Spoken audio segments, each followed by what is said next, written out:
Hello again, this is Doug, the 2-Minute Gardener. Today we're going to plant a big tree because a big tree fell over. This is actually my parents' house. Last winter, a big storm knocked over this dead redwood. It was badly damaged by the drought for the preceding 5 years, and then the storm finally pushed it over. It was kind of sad because we all loved that tree, but it was time to replace it. So it took a while of digging and pulling. We finally got the roots out, got the trunk out to get that big old beastie boy out, and it was time to replace the tree. So my parents, because they are getting up there, wanted a pretty big mature tree to replace the one that they had. They decided to go with a tipu, also known as a rosewood tree, because it is fast growing, deciduous, it flowers, gives lots of shade.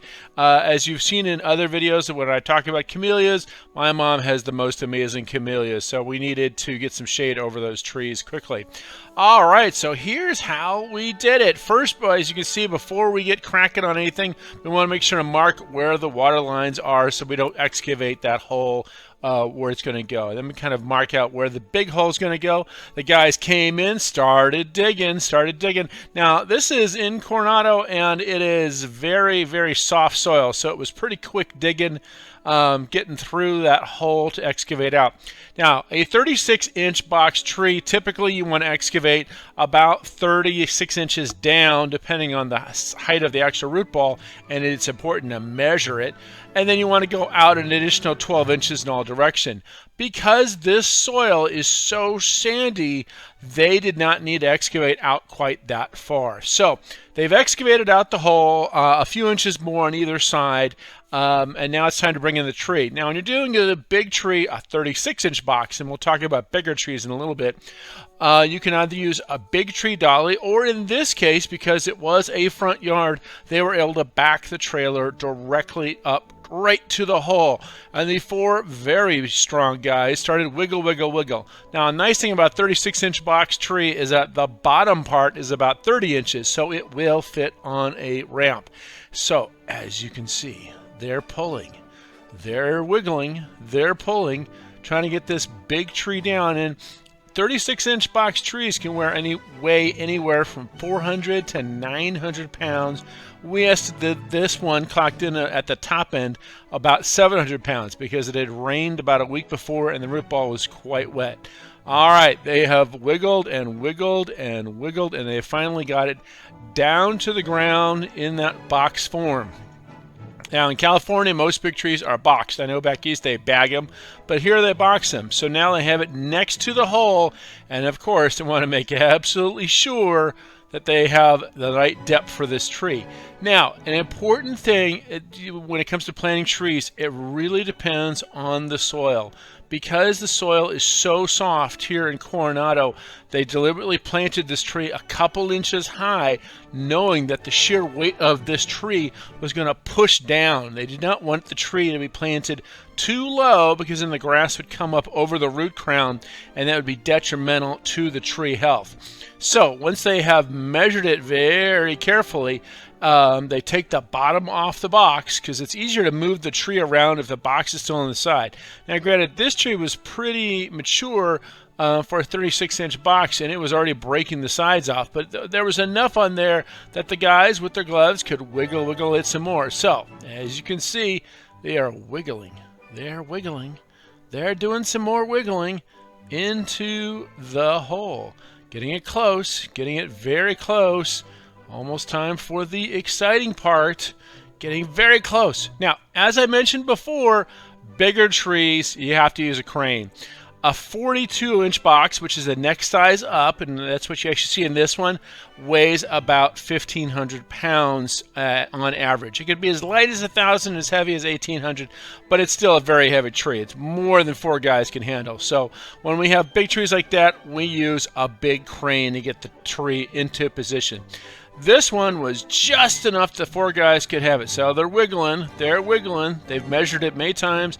And the moment of truth is finally here. They got it just positioned enough.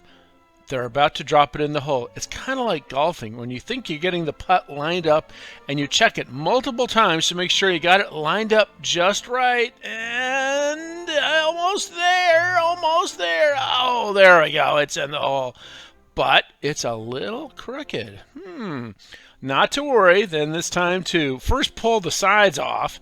And again, that's why you leave the sides on. It's easier to maneuver it while it's in the box itself. You can move it around. So you pull the sides up, and then you use the amended soil to get it properly level, and then you fill it in. So obviously you want to use a level to check the tree is plumb, straight up and down, relative to the house and the yard and all that. And as you do that, you're wiggling it back and forth, getting it nice and level, and you backfill it with the soil amendments, and then always throw in a slow release fertilizer. I like to use these best packs. I've talked about them in previous videos. They're wonderful slow release fertilizers, and there are links to these, and by the way, in the video description. Anyway, so once they got the tree in the hole, they're now working hard to get it nice and level. They're obviously not going to raise it up because they deliberately planted it a little high, knowing that it's going to sink.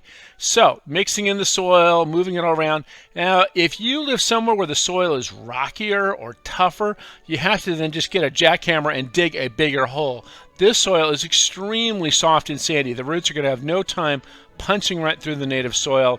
So, they've backfilled the hole with 50% amendments and 50% native soil. Now it's time to build a water well. So this is really important. A lot of people don't do that. They just plant a tree and then walk away. It's really important. The last two steps you're going to see in this video are really important to the tree health.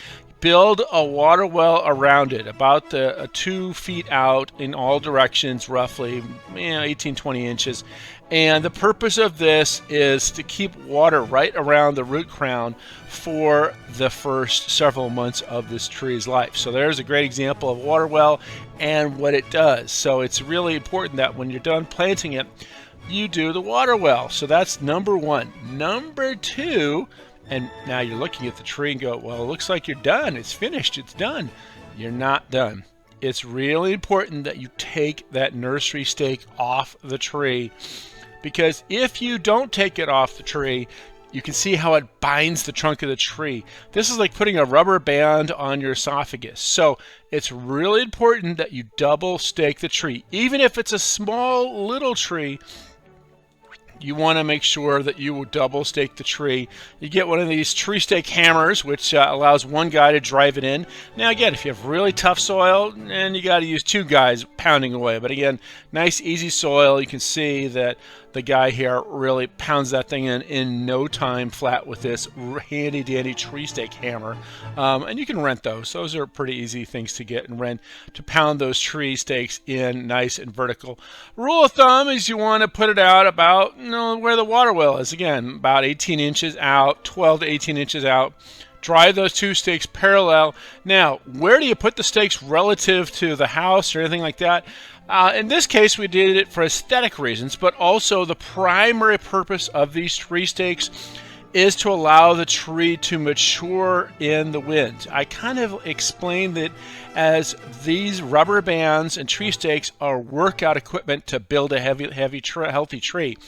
So if you don't have an aesthetic reason, square it up to the house, for example, the most important placement of these tree stakes is to put them perpendicular to the wind.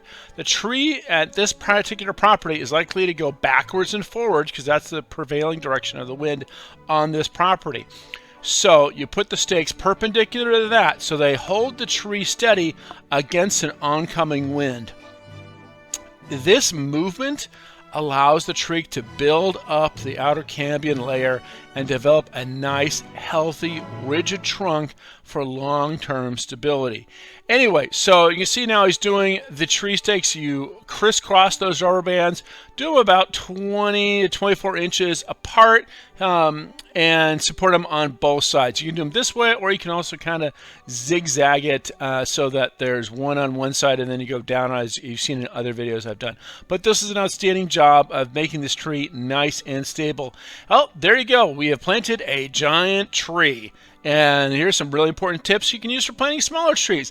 That's all the time we have for today. Hey, make sure to hit that like button if you have enjoyed this video, and subscribe to get more of my garden videos. Until next time, this is Doug, the 2-Minute Gardener, saying thanks for watching.